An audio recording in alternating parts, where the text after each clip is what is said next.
amigos. Haced, en fin, que en los sentimientos de que nos sintamos animados reconozcamos vuestra saludable influencia.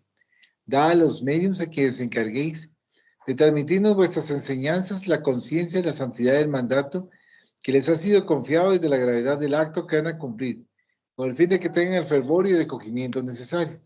Si en la asamblea se encontrasen personas que fuesen atraídas por otro sentimiento que no sea el del bien, abrid sus ojos a la luz y perdonarles así como nosotros les perdonamos si vinieren con malas intenciones.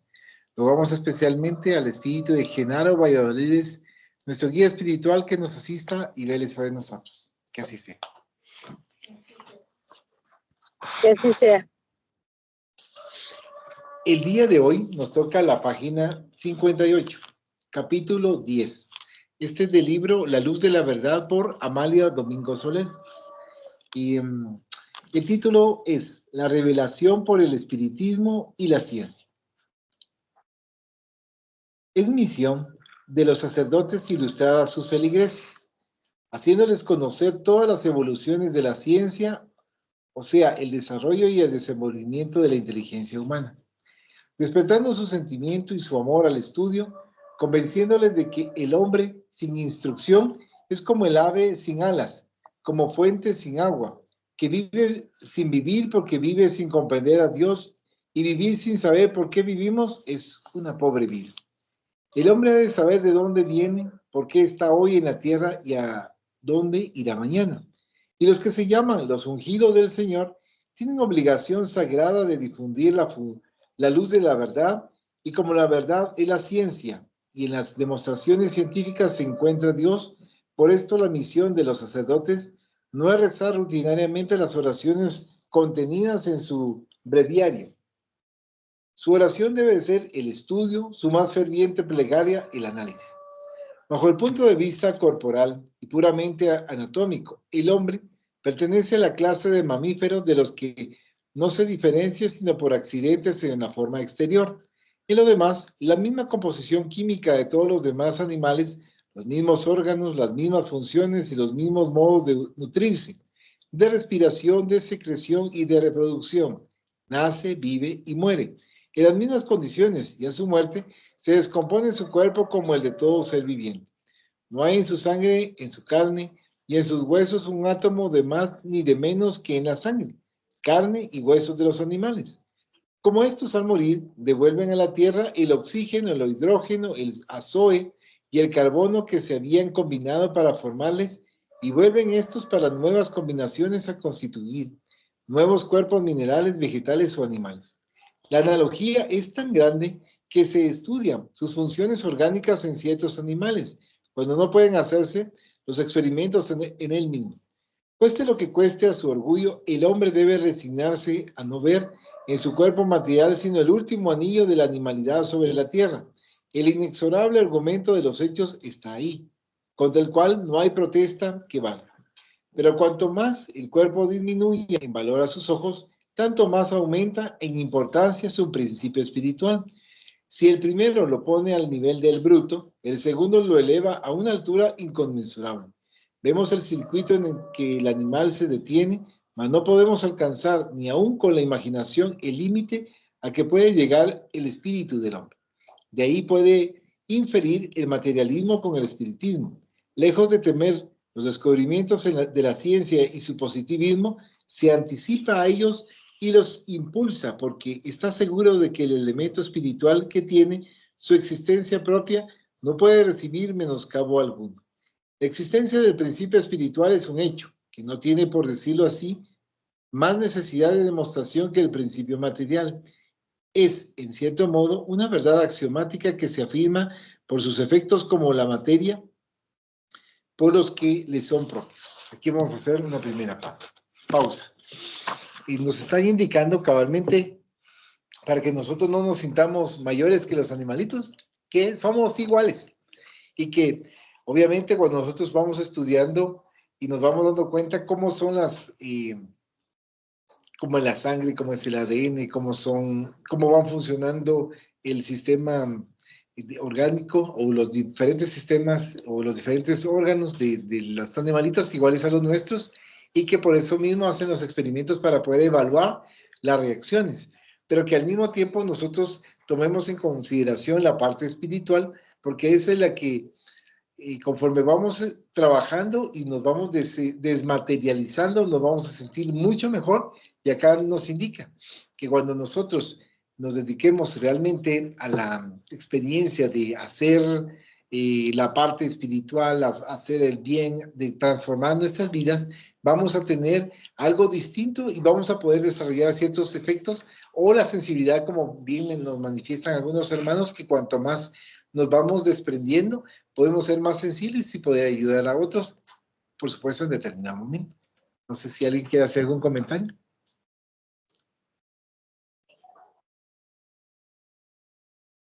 El sacerdote tiene que ilustrar a sus feligreses, era una parte que también mencionaba.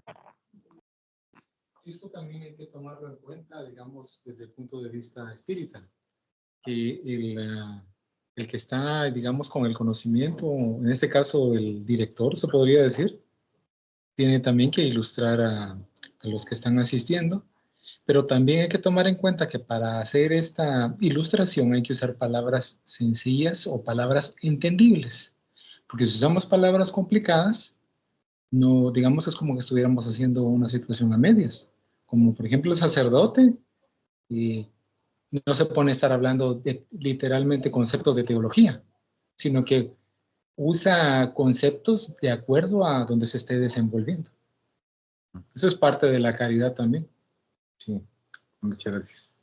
¿Algún comentario por aquí, del otro lado? Sí, sí, gracias.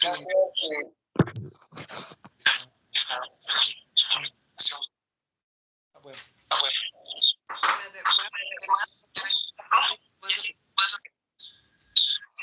¿Está?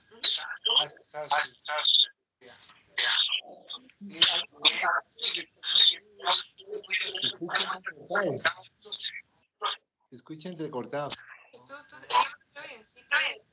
¿Me escuchas? Entrecortado. No sé.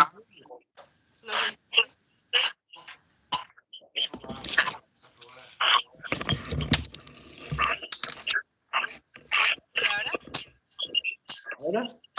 ¿Ahora? Ahora sí. Sí.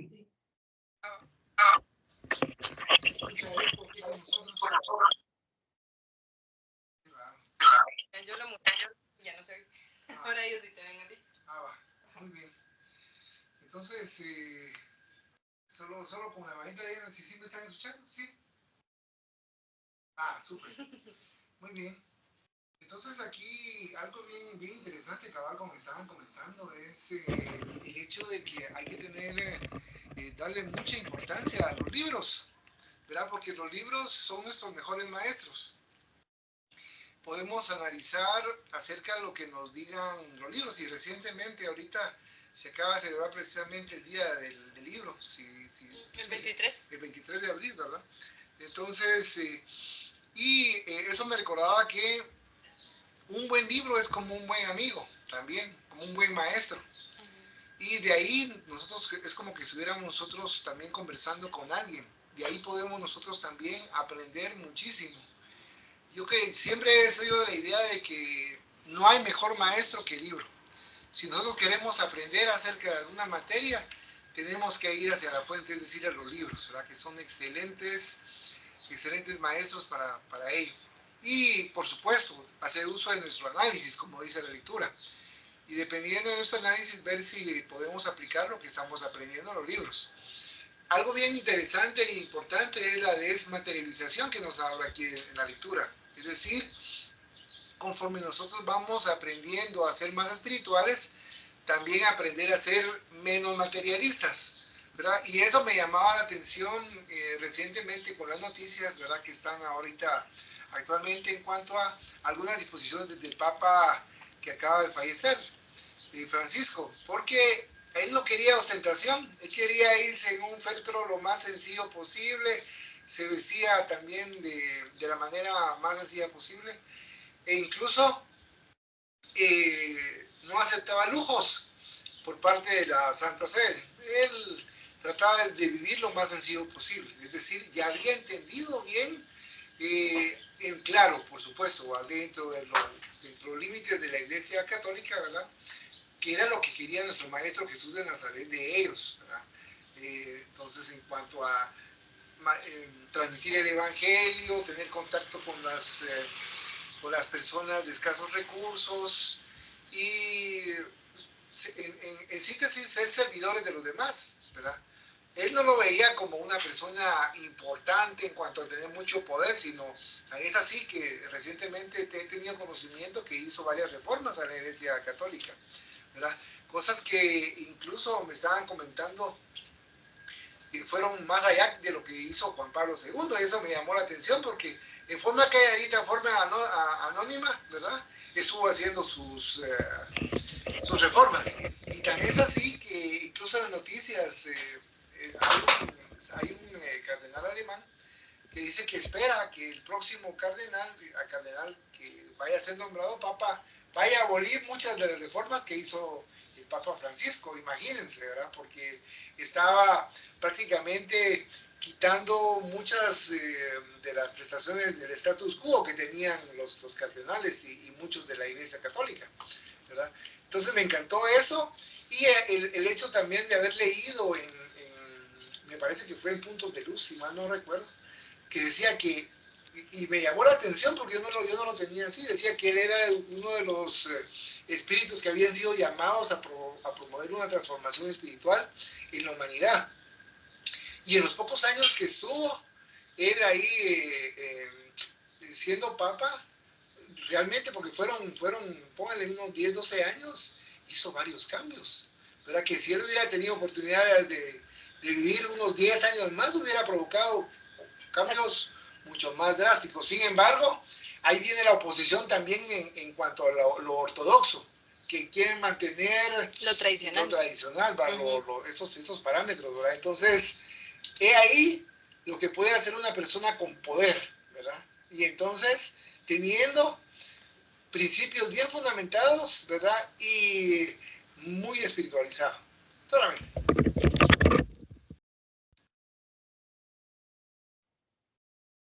Muchas gracias. ¿Algún comentario, Magnita? Es que solo aquí estoy viendo que dice, pero cuando más el cuerpo disminuya en valor a sus ojos, tanto más aumenta en importancia su principio espiritual. Si el primero lo pone al nivel del bruto, el segundo lo eleva a una altura inconmensurable. O sea que tenemos que basarnos más en lo espiritual que en lo material. Eso es lo que estoy diciendo.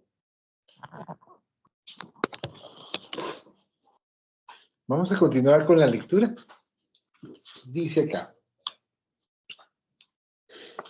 Estamos ahora según la máxima, ¿verdad? En la página 59.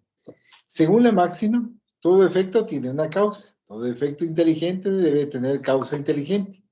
No hay quien no reconozca una diferencia entre el movimiento mecánico de una campana agitada destinado a dar una señal o un aviso, revelador por lo mismo de un pensamiento, de una intención.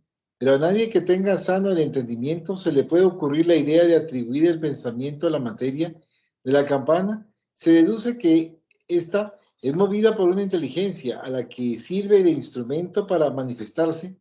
Por la misma razón, a nadie se le ocurre la idea de atribuir el pensamiento a un cadáver humano. Si el hombre vive y piensa, es porque hay en él algo que falta al cadáver. La diferencia que hay entre el hombre y la campana es que la inteligencia que hace mover aquella se halla fuera de ella, mientras que la que hace mover al hombre está en él mismo. El principio espiritual es el corolario de Dios. Sin este principio no tendría Dios razón de ser, porque no se concebiría el soberano poder ni la infinita inteligencia, reinando eternamente sobre la materia bruta. Del mismo modo que no se comprendería un soberano terrestre ejerciendo su reinado sobre las piedras, y como no se puede comprender a Dios sin los atributos esenciales de la divinidad, entre los cuales son la justicia y la bondad, estos carecerían de objetos si solo hubieran de ejercitarse sobre la materia. Por otra parte, no podría concebirse un Dios justo y bueno en su sumo grado, creando seres inteligentes y sensibles para reducirlos a la nada, después de algunos instantes de sufrimiento sin compensación, recreando su vista en esta sucesión indefinida de seres que nacen sin haberlo solicitado, que piensan un instante para no conocer más que el dolor y que se disipan para siempre después de una existencia efímera. Si la supervivencia del ser inteligente, los sufrimientos de la vida serían de parte de Dios una crueldad sin objeto. Por eso, el materialismo y el ateísmo son corolarios recíprocos. Negando la causa se niega el efecto, y negando el efecto no puede admitirse la causa. El materialismo es consecuente consigo mismo, ya que no lo es con la razón. Según afirma Kardec en el Principio Espiritual, ven el corolario de la existencia de Dios, como se ve, no pueden estar más afines en el fondo los que tan distantes suelen estar en la forma. Pues hablando, si en la creación no hubiera más mundo habitado que la tierra, podríamos decir, juzgando por las apariencias, que Dios estuvo poco previsor en el plan de su obra, porque de la tierra hay que decir lo que dijo un inglés al visitar la católica España, que le gustaba el suelo y el cielo, pero no el entresuelo. Esto es, le encantaba su fecundo suelo, su sol de fuego, pero no sus hombres impresionables e irreflexivos. Y esto mismo se puede decir de la tierra. La naturaleza ostenta su espléndida hermosura. En los rugientes mares, en la cordillera de las montañas, en los amenos valles, en los frondosos bosques, en el firmamento con sus múltiples velos atmosféricos, en las auroras boreales, que cual sonrisas divinas alegran las... ¿Perdón? Que la cual sonrisas divinas alegran las regiones polares, en los torrentes que a prodigiosa altura lanzan sus hirvientes cataratas, en los fenómenos ópticos que producen los rayos solares sobre las nubes que disueltas en menuda lluvia fertilizan la tierra en este orden admirable por la cual se armoniza, todo se enlaza, todo se eslabona en el trabajo incesante de la naturaleza y solo el hombre es el Satán de la leyenda que se revela contra su creador. En la tierra todo habla de Dios, todo, menos el hombre a pesar de llevar en su frente el distintivo de su genealogía divina. Le falta al hombre de este planeta la virtud que según Platón es el origen de las ciencias y de las artes. No sabe admirar, y como no sabe admirar, no ama a Dios, y no amándole no le comprende, y no comprendiéndole es deísta. Por esto las religiones han sido la parodia de la religión, y las primeras deben su origen a la escuela ateísta, nacida dentro de los abusos de la escuela deísta, siendo el ateísmo la consecuencia lógica, el resultado natural de los anacronismos religiosos. Y este mundo, donde la vida es un dolor sin tregua, donde los que se llaman los iluminados del Señor martirizan y queman a sus hermanos, inventando todas las torturas y todos los suplicios más fuertes y más crueles, como sucedía con el tribunal de la Santa Inquisición, y no hay religión que no tenga su abolengo en las hogueras y en los campos de batalla, siendo la historia de todas las religiones persecuciones, desmanes y abusos, y dejando aparte el elemento religioso. Busquemos a los que se llaman sabios y veamos en otro sentido que tampoco comprenden a Dios. Prueba de ello es cuando dijo Laplace que para hacer su tratado de cosmogonía no había necesitado de la hipótesis Dios. Y Bischoff decía que se puede comprobar la generación espontánea para no admitir la existencia del creador, para eludir la intervención de una inteligencia ordenadora en la organización de la materia. Y este mundo, donde los deístas apelan a la fuerza bruta para convencer a los mal llamados sabios, niegan la suprema sabiduría para hacer valer sus hipótesis y huyen de la clara luz del sol y quieren ahuyentar la oscuridad en que viven con la luz vacilante de absurdas teorías. Y este mundo, repetimos, cuya humanidad es tan defectuosa, tan rebelde, tan antirracional, que o mata en nombre de Dios o le niega en nombre de la ciencia, el hombre terrenal tal como es hoy, ¿puede ser considerado como el rey de la creación? No, es completamente imposible. Lo será en otros planetas cuando tenga mejores condiciones, cuando adquiera lógica y raciocinio suficiente para comprender la gran misión que le toca cumplir. Por esto encontramos pobre la creencia que afirma ser la tierra la única morada del hombre para en ella adorar a Dios. Aquí podemos hacer otra pausa.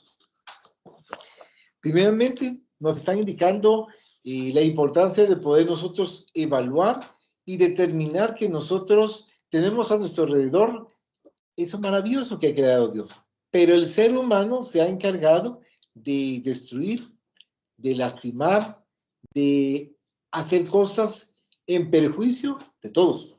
Y entonces por eso nos están dando esquemas y nos están ilustrando que podemos nosotros mejor armonizar para cuidar mejor este entorno, y este entorno nos irá beneficiando acorde a nuestras necesidades. Acá nos comentan también cómo muchas veces nosotros negamos lo que está frente a nosotros, negamos lo que nos ayuda enormemente, que es la naturaleza. Y si nosotros nos ponemos a analizar con respecto a las plantas medicinales, ellas nos ayudan, nos equilibran y ya podemos nosotros continuar adelante. Mientras que hay otros elementos, cuando nosotros no queremos aceptar que nos van a poder dirigir, y por eso mismo acá nos indica que podamos nosotros evaluar y darnos cuenta de esa integración, pero saber utilizar lo que tenemos frente a nosotros sin destruirla porque nos estamos lastimando nosotros mismos. ¿Algún comentario, Magdita? Sí. Fíjese que por lo que leímos acá dice que tenemos que admirar la naturaleza y que esa toda fue creada por Dios, ¿verdad?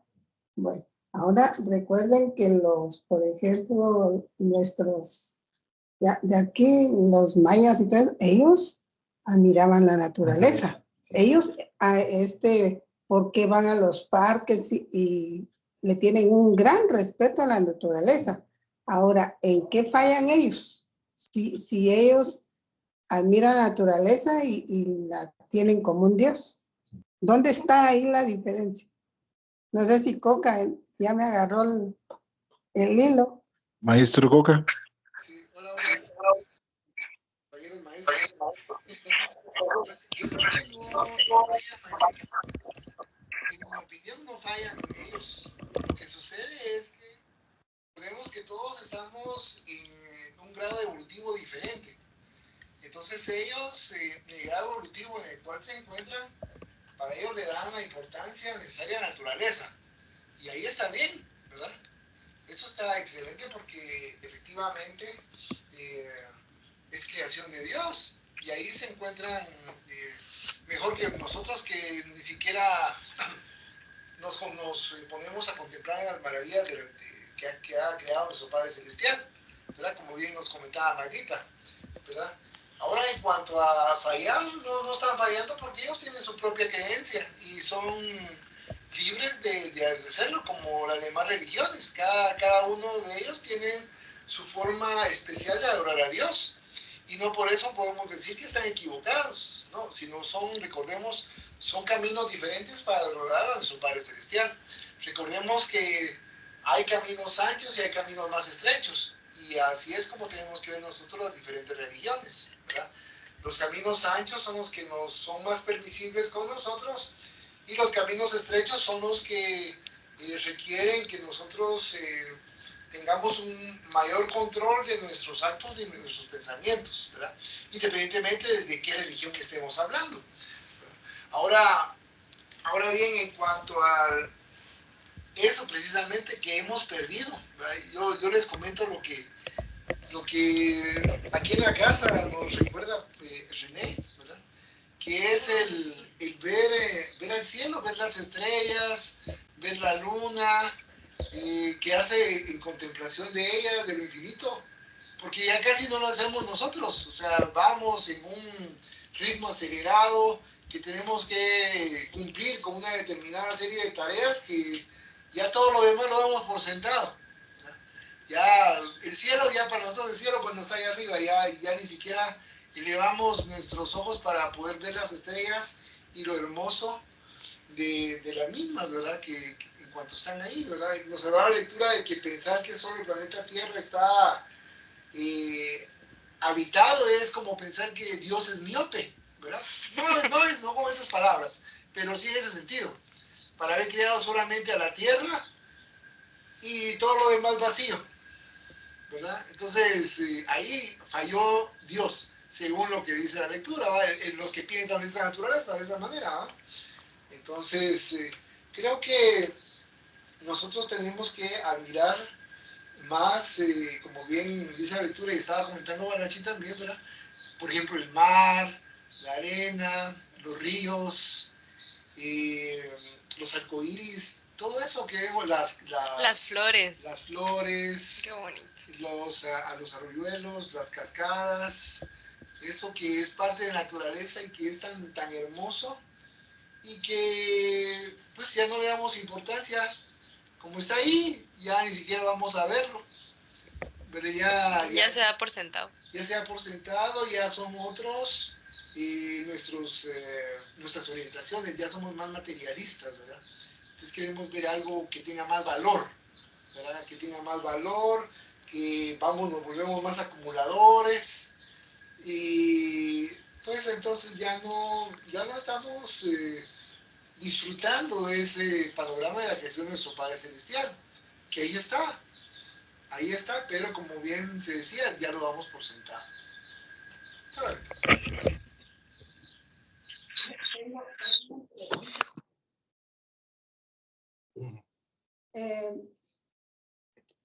Siempre he pensado que la ciencia, ¿de dónde viene?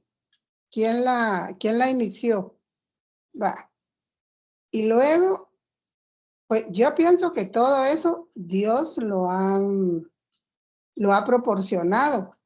Entonces, ¿en qué momento la ciencia se divorció de Dios? Porque como unos, no, porque la ciencia dice que esto es así y creen que Dios no tiene nada que ver. Entonces, primero fue Dios, de ahí iniciaron. Ahora, ¿quién inició la ciencia? Eso sí no lo sé.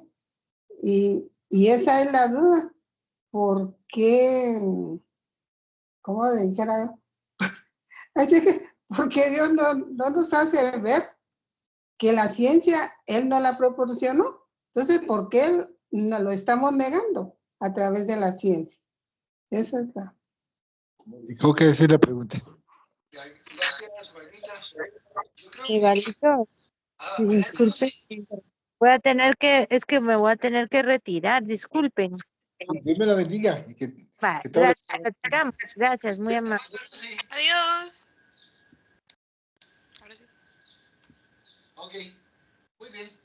Entonces, en cuanto a... Esa es una muy buena pregunta, Mayrita, ¿verdad?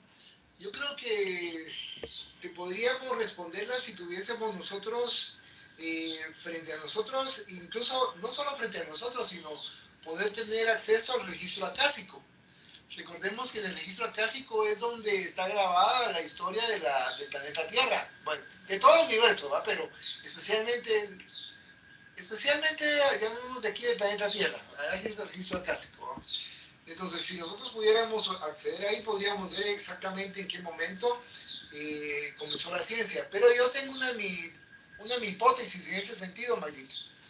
Mi hipótesis está en que cuando comenzó el hombre a tener, ¿cómo le llama? A tener dogmas, ¿ya? Algunos aspectos que no eran cuestionables, ¿verdad? Entonces, Mayrita. No se escuchó. Intelecto. Intelecto. Desde que el hombre tuvo intelecto. Sí, ok.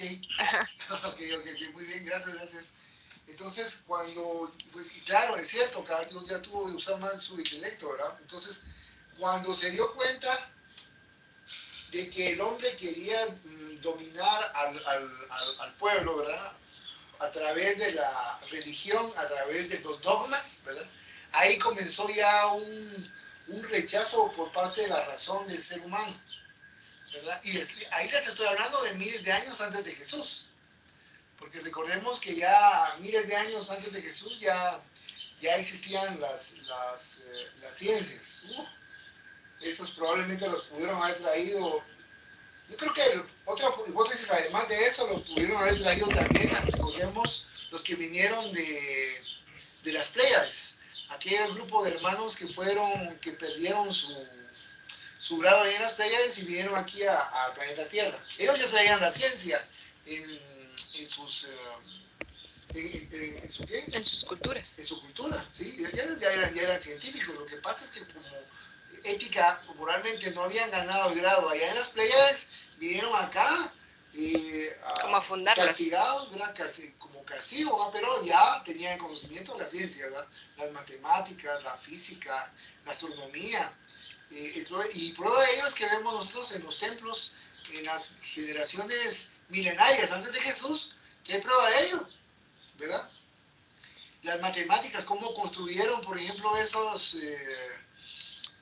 creo que eran pirámides, a través de cual el sol, al momento determinado del sol, pasaba a una hora determinada e iluminaba un recinto, y eso tuvo que haber sido cálculos científicos, ¿verdad? Entonces, creo que eso se da, y como vemos a ese abuso, ¿verdad? Porque realmente es un abuso que se da de la religión hacia el pueblo. Entonces, tan es así, como decía la lectura, que en nombre de Dios se mata, o se ha matado, ¿verdad? Vino, ¿cómo se llama? La ciencia, y se fue al extremo, ¿verdad? Entonces, bueno, como yo no veo a Dios, y yo no tengo pruebas de Dios, entonces no creo en Dios, ¿verdad? Entonces se va al otro extremo, por completo, ¿verdad? Al otro extremo. Y tan es así como veíamos nosotros en la lectura que no me recuerdo el apellido de él, que decía que había creación espontánea, sin necesidad de Dios. Entonces, creo que ahí, pero lo interesante y lo positivo, siento yo, en la doctrina espírita es que une a esas dos grandes corrientes, la religión y la ciencia, ¿verdad? Como hemos platicado. Acepta lo que la ciencia acepta, la doctrina espírita, ¿verdad? Y no se va en contra de la ciencia, porque recordemos que la ciencia tiene el método científico para comprobar diferentes aspectos. Entonces no podemos irnos ante lo evidente, ante lo que rige prácticamente aquí en el planeta Tierra, ¿no? No podemos irnos en contra. Si no sería como que negar que existe el sol, que existe la luna, y eso no se puede. Creo que estaríamos retrocediendo, y creo que eso fue lo que vio Kardec como buen científico, ¿eh? Que era en su época. Recordemos que era un buen científico, era pedagogo, entre otros aspectos que tenía él. Entonces dijo, no, aquí tenemos que amarrar la ciencia con la religión. Entonces, y me parece una excelente idea, amarrar la ciencia con la religión, para no apartarnos. Y como bien la semana pasada Pepucho nos hizo la campaña de encontrar una lectura que decía que en cuanto a, no me recuerdo, pero creo que Pepucho lo tienen por ahí, en cuanto a que la religión sin la ciencia sin la religión es ciega, de que cojea de una... y la religión sin la ciencia es cojea, ¿verdad? Ajá. ¿Verdad? Porque efectivamente es necesaria un acoplamiento de las dos. No tienen que estar en contra, ¿verdad? Sino un acoplamiento entre las dos, ¿verdad? Siempre utilizando la razón, ¿verdad? Para no otra vez volvernos fanáticos espíritas, ¿verdad? O fanáticos en el espiritismo, que eso sería terrible. Pensar que somos el único camino que existe para llegar a Dios, el espiritismo. Pensar eso es ser uno fanático. Y no podemos pensar ello. O sea, sí se puede pensar, pero no tiene que estar dentro de nuestra cultura espírita el pensar que es el único camino para llegar a Dios. No, hay una amplia gama de caminos para llegar a Dios. O sea, podemos llegar a través de siendo evangélicos o protestantes, católicos, mormones, budistas, en fin. Todos los caminos llevan a Todos Roma. los caminos nos van a llevar a Dios, ¿verdad? Porque a Dios no le importa qué religión tengamos. A Él no le importa. Jesús, es más, Jesús no impuso ni vino a poner ninguna religión acá con nosotros. Nosotros como hombres son los que nos hemos autodenominado cristianos. Porque Él no dijo, miren, ustedes van a ser cristianos, no, en ningún momento. Él solamente dijo, miren, cumplan el mandato, yo soy el camino, la verdad y la vida. Eso es lo que dijo Él. No dijo, vengo a fundar una religión en ningún momento, ¿verdad? Como lamentablemente se dice que dijo y no fue así, ¿verdad?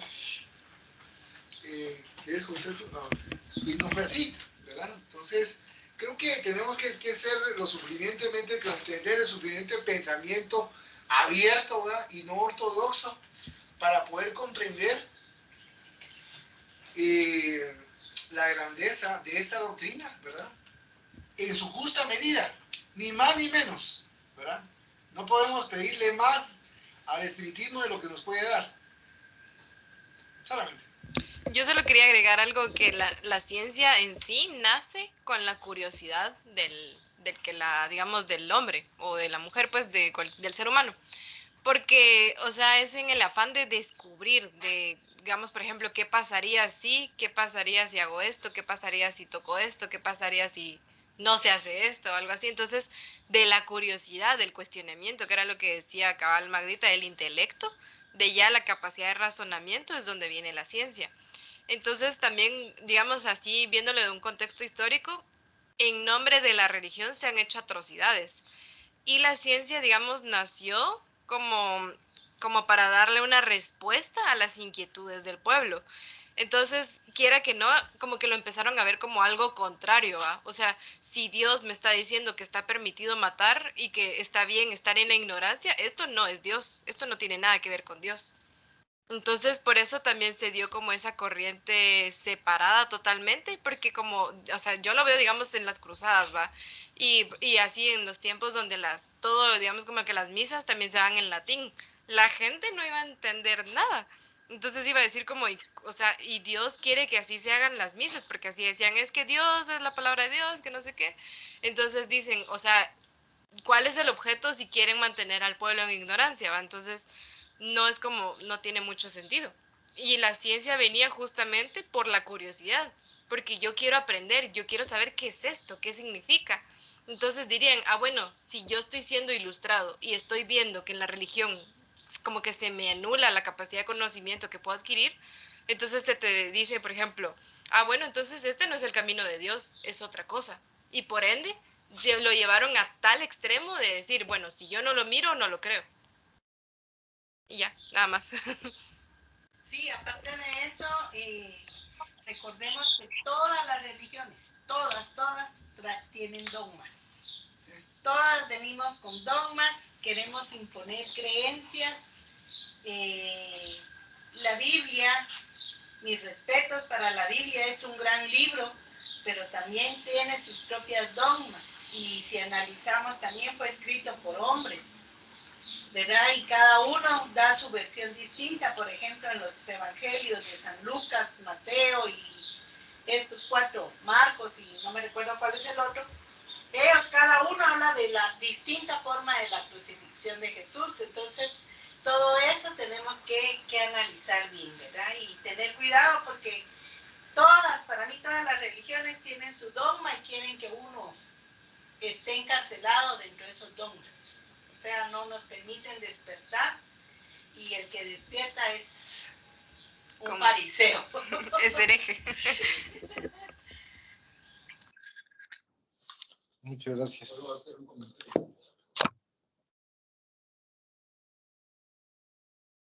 Hay una parte donde se mencionaba que un efecto tiene una causa y también se mencionaba que el efecto inteligente tiene causa inteligente. Yo considero que también hay que tomar en cuenta que un efecto moral tiene una causa moral y que así también sería un efecto de caridad tiene una causa de caridad. Pero también hay otra parte que es el egoísmo. Un efecto egoísta tiene una causa egoísta. Entonces, nos podemos dar cuenta en este sentido que se toma bastante la lógica y la razón. Entonces, esto nos tiene que ayudar a poder discernir, a poder entender y, digamos, a no caer en que seamos víctimas de engaños. Porque si no, estaríamos siendo juguetes de los hombres, juguetes de las mujeres y juguetes de los espíritus desencarnados, solamente. Muchas gracias, Epi. ¿Un comentario tú? Bueno, entonces vamos a continuar con la lectura. Y muchas gracias a cada uno por sus aportes, porque esto es lo que nos ayuda bastante. En la página 60, última línea, dice: nace la luz en la comparación de la causa con los efectos. Y la causa, Dios, es inmensa, infinita, infinitísima. Y el efecto, tierra, es pequeño, microscópico, infinitesimal. Por esto, entre el hombre terrenal y Dios, deben mediar innumerables razas, cuyo número fijo ningún matemático podrá sumar jamás. Los terrenales somos muy pequeñitos todavía, porque nuestra civilización no nos ha dado más que un necio orgullo, una presunción insoportable, revelándose en los unos con la creación de un Dios inadmisible, y en los otros con la negación del principio de la vida. Ni los religiosos ni los semisabios han comprendido la omnipotencia del Ser Supremo. Raudales de ciencia y raudales de amor hacen falta en la tierra, y fijarse menos en las palabras y más en los hechos, siendo las religiones las encargadas de operar un cambio social. Vencedores pueden ser todos los hombres que busquen la luz de la verdad, y la Iglesia Católica, si se afilia al racionalismo moderno, podrá ser todavía una de las escuelas religiosas que tenga un buen número de adeptos, pero ha de seguir paso a paso la marcha de la civilización actual. Ha de interpretar fielmente las enseñanzas de Cristo, ha de comprender en su valor inmenso su divina revelación, cuán bien la describe Kardec en su Génesis. La parte más importante de la revelación de Cristo, en el sentido de que es el principio distintivo y la piedra angular de toda su doctrina, es el nuevo punto de vista bajo el cual hace considerar a la divinidad. No es el Dios terrible, celoso y vengativo de Moisés, el Dios cruel e implacable que riega la tierra con sangre humana y ordena la matanza y exterminio de los pueblos sin exceptuar a las mujeres, niños y ancianos. No es el Dios injusto que castiga a todo un pueblo por el pecado de su rey, que se venga del culpable en la persona del inocente y que hiere a los hijos por las faltas de sus padres, sino un Dios clemente, soberanamente justo y bueno, lleno de mansedumbre y de misericordia, que perdona al pecador arrepentido y da a cada uno según sus merecimientos. No es el Dios de un solo pueblo privilegiado, el Dios de los ejércitos que preside los combates para sostener su propia casa contra el Dios de los otros pueblos, sino el Padre común del género humano que extiende su protección a todos sus hijos y los llama hacia él. No es tampoco el Dios que recompensa con los bienes de la tierra y que hace consistir su gloria y la felicidad en la dominación y esclavitud de los pueblos rivales y en la multiplicidad de su progenie, sino que dice a los hombres: vuestra verdadera patria no está en este mundo, sino en el cielo. Allí es donde los humildes de corazón serán ensalzados y abatidos los soberbios. No es el Dios que hace una virtud de la venganza y manda dar ojo por ojo y diente por diente, sino el Dios de misericordia que dice perdonar las injusticias. Si queréis que se os perdonen vuestros pecados, devolver bien por mal. No hagáis a otro lo que no queréis que hagan con vosotros. No es ya el Dios mezquino y meticuloso que impone bajo las más rigurosas penas la manera con que quiere ser adorado y que se ofende por la inobservancia de una fórmula, sino el Dios grande que mira las intenciones y no se honra con las exterioridades. No es en fin el Dios que quiere ser temido, sino el Dios que quiere ser amado. Toda la doctrina de Cristo está fundada sobre el carácter que atribuye a la divinidad, con un Dios imparcial, soberanamente justo, bueno y misericordioso. Ha podido hacer del amor de Dios y de la caridad para con el prójimo la condición única de salvación y decir: Esa es toda la ley y los profetas y no hay otra. Sobre esta creencia se ha podido basar la igualdad de los hombres ante Dios y la fraternidad universal. Esta revelación de los verdaderos atributos de la divinidad, unida a la de la inmortalidad del alma y de la vida futura, modifica profundamente las relaciones mutuas de los hombres, les imponía nuevas obligaciones, les hacía mirar la vida presente bajo otro aspecto y debía, por consecuencia, modificar profundamente las costumbres y relaciones sociales. Este es incontestablemente, por sus consecuencias, el punto más capital de la revelación de Jesucristo, cuya importancia no se ha comprendido lo bastante. Sensible es decirlo, es el punto en que más se han apartado las creencias y que más se han desconocido en la interpretación de sus enseñanzas. Es verdad, y esas enseñanzas deben de ser estudiadas por todos los hombres de buena voluntad, vengan de donde vengan y sean quienes sean. La humanidad debe de trabajar unida porque la unión constituye la fuerza y ya que tantos siglos hemos perdido sumidos en la ignorancia, justo es que despertemos de nuestro sueño y todas las escuelas busquen a Dios en la ciencia. Oh sí, en la ciencia y la caridad. Acá podemos hacer otra pausa. Dice que nosotros tenemos la oportunidad de poder ir analizando que cada uno tenemos, tenemos que ir desarrollando la justa dimensión. Dice, no es el Dios de un solo pueblo privilegiado, es de todos. Y que en un momento dado vamos tratando la manera como que de que se crean antipatías, que se crean desarmonías. Y acá nos indica claramente que es aquel Dios que quiere que se unifiquen, que se apoyen, que se quieran, que se amen. Y que no traten la manera, nosotros somos el pueblo privilegiado y favorecido, entonces Dios nos va a dar mucho más que el otro pueblo. No, le da a todos, pero por el orgullo, por la vanidad y por otros elementos que el hombre no quiere salir de esa situación oscura, es que cree en determinado momento ser merecedor de todo, pero ¿qué ha hecho para ser merecedor de todo? ¿Ha hecho algo realmente positivo o están trabajando para el beneficio de otros? Entonces ahí es donde nosotros tenemos que ir equilibrando y analizando lo que nos indica parte de esta lectura. ¿Algún comentario? Vanessa, esto solo una pregunta. Amalia Domínguez, ¿ella lo dictó o alguien se lo dictó a ella? Y alguien se lo dicta a ella y ella lo escribe y lo Pero analiza. no se sabe quién, ¿no? No se sabe.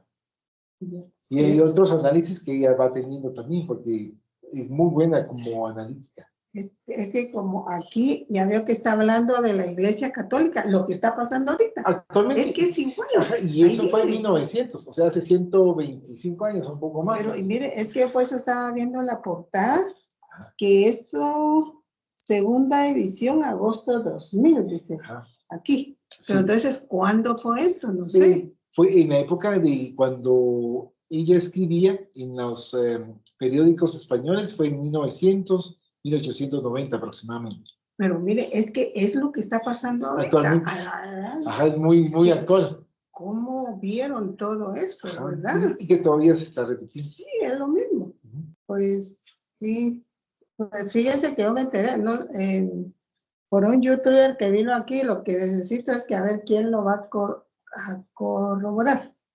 Hablando de las matanzas y de toda la religión. Entonces, cuando vinieron los españoles, vinieron aquí a Guatemala, dice, él así dijo, pues yo le digo, no sé, que ahí en el parque de Antigua, que agarraron a todos los nativos todavía ahí y les dijeron que si ellos iban a ejercer, que creyeran en la religión católica. Ellos dijeron que no, que ellos también, que quemaron a 300. Dice. Pues sí.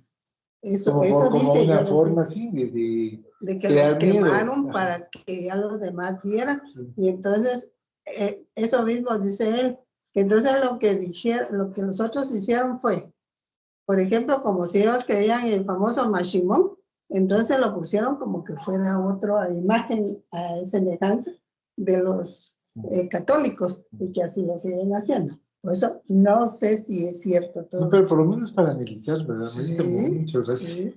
¿Querías comentarme? Sí, como se estaba mencionando lo de que Dios ha sido malinterpretado o malentendido en diferentes religiones y doctrinas, que se le quiere poner que vengativo, que tiene la ira, cuando dicen, por ejemplo, la ira de Dios, son grandes errores.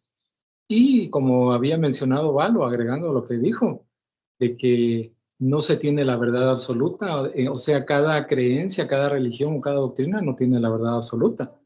Por ejemplo, algunos podríamos tener el inconveniente de que creer que porque estamos en una doctrina, que porque sabemos más de Dios, somos mejores personas o más buenas personas, y estamos equivocados porque tenemos más responsabilidad, porque a quien más se le da, más se le exige. Solamente. Muchas gracias. ¿Sí? ¿Algún comentario, Coca? Ah, ya, levantaron la mano, perdón. Yo le digo, Yo voy a decir algo después. sí, después va a hablar. Por favor, quien levantó la mano. Es que no sabía si iban a seguir comentando. No, es que yo quería destacar una parte de la lectura, que cabal justo al final, que decía lo de la relación con la ciencia y la caridad. O sea, me pareció como bien atinado porque amarra los dos principios como fundamentales, digamos, no sé si el espiritismo, pero lo que debería regir la conducta humana como tal, ¿va? Porque la ciencia implica, digamos, el comprender y descubrir, no solo como quedarse con lo que la gente dice por decir algo, o sea, darlo por sentado, sino que comprender realmente lo que uno, digamos, quiere creer, ¿va? Porque también está eso de que si tú no quieres creer, por ejemplo, que existe Dios, aunque te demuestren en 1000 formas, nunca lo vas a admitir, o sea, nunca lo vas a dar. Entonces, por eso dicen el querer es poder, ¿va? Entonces, ahorita cabal amarrando eso de la ciencia con la caridad, también se da como que la otra parte fundamental que debe caracterizar el objeto social por el que existimos, porque digamos nosotros nacimos para servir, no para ser servidos. Entonces, cabal, ahorita me estaba recordando justamente de eso de San Ignacio de Loyola también, ¿va? De sin servicio no hay amor, no me acuerdo cómo era la frase, pero tiene que ver con el servicio. Y cabal es un lema que justamente se pone como en práctica en los valores de la universidad, ¿va? Que justo en la clase de ética habíamos platicado de eso, del respeto, dignidad, servicio y responsabilidad social. Entonces uno se queda como, hola, qué fuerte, ¿va? Porque cuando tú escuchas responsabilidad social, ¿qué te viene a la mente? O sea, te están diciendo que los conocimientos que estás adquiriendo, digamos en mi caso en la Landívar, esos conocimientos te sirven porque vas a ejercerlos en la sociedad, no son para ti, no son de forma egoísta, son para que tú contribuyas a la sociedad. Y lo mismo con el servicio, ¿va? Porque también con los programas de ayuda social que tiene así también la Landívar, ¿va? Entonces ahí te das cuenta que pues sí ponen en práctica lo que dice, o sea, no, que no es solo publicidad, ¿va? Porque tienen distintos proyectos de ayuda a niños, ancianos, mascotas, plantas, o sea, en cada aspecto también para construir distintos como albergues, centros recreativos, centros comunitarios, de todo, ¿va? O sea, tú escoges el área que tú querés ayudar y que podés, que sentís que te gusta, porque tampoco te obligan, ¿va? Es como, mira, por eso le dicen voluntariado, o sea, tú estás ahí porque querés. Y ahí vamos justamente con lo que decía la lectura, va la ciencia y la caridad. Porque también uno de los principios fundamentales del espiritismo es, sí también de Jesús, fuera de la caridad no hay salvación. ¿Qué te está diciendo? Que tu deber es ayudar a tu prójimo, simple. Y con la ciencia lo amarras sabiendo por qué. No solo porque así me lo dijo Jesús, no solo porque así yo siento que lo tengo que hacer, sino porque yo sé que haciendo esto puedo, digamos, o sea, ser realmente consciente de lo que uno hace, o sea, totalmente, digamos, analizando tanto las consecuencias de los actos, positivas o negativas. Eso es mi hija cabal y sí me encantó lo que estabas así comentando ahí eso y quería hacer un comentario de lo que dijo Pepucho, también ahí, que me encantó también, porque es cierto, o sea, Si uno sabe más, no lo hace ser una mejor persona. No, es cierto, totalmente de acuerdo. Y lo que lo hace uno diferente es aplicar ese conocimiento a los actos. O sea, aplicar ese conocimiento en la vida diaria. ¿Verdad? Si yo aplico lo que estoy aprendiendo en mi vida diaria, y eso que estoy aprendiendo es moralmente válido, llamémoslo de esta manera, me va a hacer una mejor persona. Por eso la lectura nos dice que necesitamos raudales, imagínense, raudales de ciencia, raudales de amor, ¿verdad? Porque eso es lo que necesitamos como humanidad.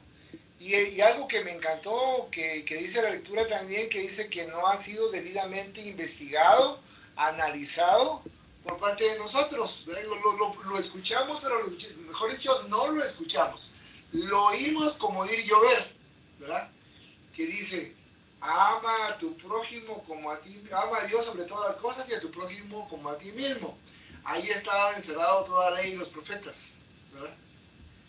Pero no hemos profundizado el amar a nuestro prójimo como a nosotros mismos, ¿verdad? Y si mejor dicho, como decía Pepucho, y si lo sabemos, pues si no lo practicamos, eso no nos hace mejores personas, porque no lo estamos poniendo en práctica. Ahora bien, cuando ya somos más empáticos, ya nos ponemos en los zapatos de las demás personas y estamos teniendo un sentido más de justicia social, ¿verdad? Como bien estaba comentando la nena, y no solamente tener el hecho de tener el sentido de la justicia social, sino ponerme como voluntario, como bien decía la nena, ¿verdad? Entonces, si yo ya soy voluntario, ya estoy asistiendo a como vemos el caso que comentaba Balachi, ¿verdad?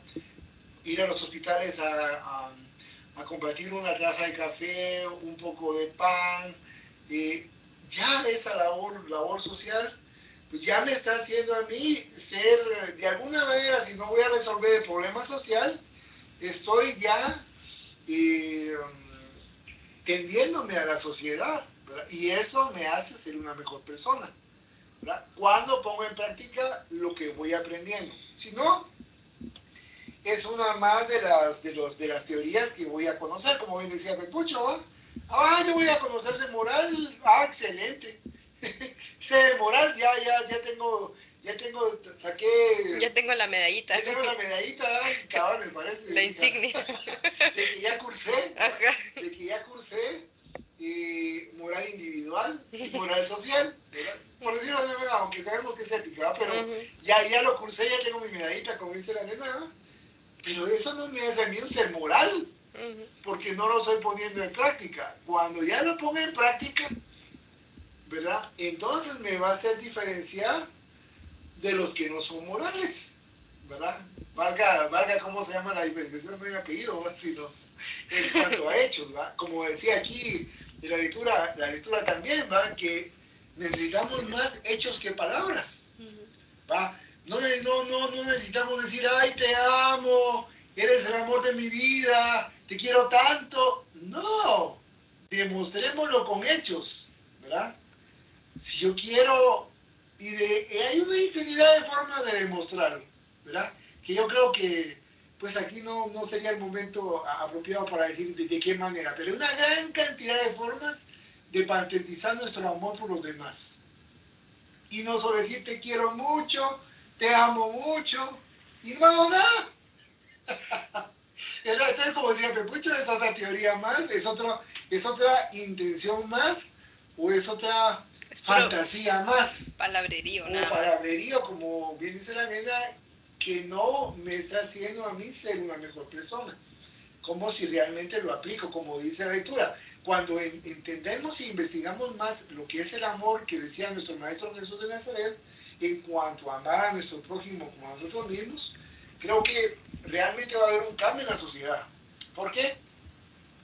Si yo me pongo a pensar, bueno, si hago esto, me gustaría que a mí me hicieran esto. No, a mí no me gustaría que me hicieran esto. Entonces no lo hago, ¿verdad? Porque realmente esta es una filosofía de vida que debiéramos practicar. Y en la medida que nosotros practiquemos esa filosofía de vida, pero realmente así como filosofía de vida, entonces los demás van a ver en nosotros como una luz. como nos van a seguir, y sí se puede, ¿verdad? Pero nosotros en el exterior, ¿qué vamos a pensar? Yo no soy ninguna luz, yo no soy ninguna, no me tiene por qué seguir si soy de los más imperfectos, ¿verdad? Pero como ya hemos aprendido realmente a amar a nuestros semejantes, ¿verdad? Entonces vamos a salir del montón de nuestros hermanos, ¿verdad? Porque ya lo vamos entendiendo, ¿verdad? Y entonces, no, yo quiero ser así, ¿verdad? De esa manera. Pero como bien decía Pepucho, aplicándolo en nuestros actos en forma empática con los demás.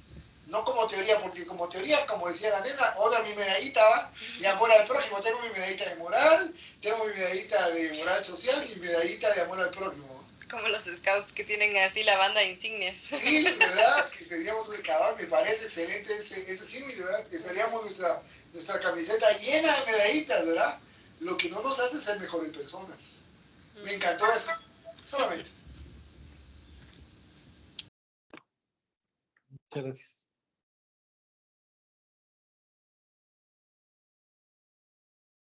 A mí me encantó una parte donde dice, tantos siglos hemos perdido sumidos en la ignorancia, juntos que despertemos de nuestro sueño. Hasta ahí me encantó. Y todas las escuelas busquen a Dios en la ciencia. Me encantó en el sentido de que realmente hemos perdido tanto tiempo, no solo sumidos en la ignorancia mental, emocional, física, sino sobre todo la más importante, en la ignorancia que nos han mantenido y que, claro, bajo nuestra voluntad hemos permanecido en la ignorancia espiritual, ¿verdad? Entonces, sí es necesario que despertemos de ese sueño, porque para mí, yo no concibo aún que Dios se pueda conceptualizar o no lo puedan materializar, hacernos comprender a través de la ciencia, ¿verdad? Para mí es como que el infinito pueda resumirse o delimitarse a un metro cuadrado, ¿verdad? Para mí Dios tiene mucho que ver con el tema de la espiritualidad, de eso que nuestros sentidos físicos, ¿verdad? No pueden entenderlo, no obstante nuestros sentidos espirituales sí, ¿verdad? Entonces yo creo que Dios no puede, o sea, Dios no tiene nada que ver con la ciencia, ¿verdad? Dios sí tiene mucho que ver con el amor, la caridad, como ustedes decían, nuestros buenos actos, ¿verdad? Y sobre todo el despertar de conciencia y elevar nuestro nivel vibratorio para que podamos concebir eso que realmente es Dios, ¿verdad? Pero pues en ese tema sí creo que la ciencia está muy lejos, ¿verdad? Está muy lejos de explicarnos, porque si no podríamos ver el avance que hasta el día de hoy ha tenido la ciencia y Dios realmente está muy lejos, porque me incluyo, ¿verdad? Realmente de nuestros corazones, los 24 horas del día, 365, ¿verdad? No digamos el tiempo infinito en el que nuestros espíritus ha venido deambulando existencia con existencia, solamente. Muchas gracias, Karen. Bueno, entonces, como gracias a cada uno por los comentarios de esta tarde, porque nos enriquecen, nos ayudan, nos hacen a recapacitar.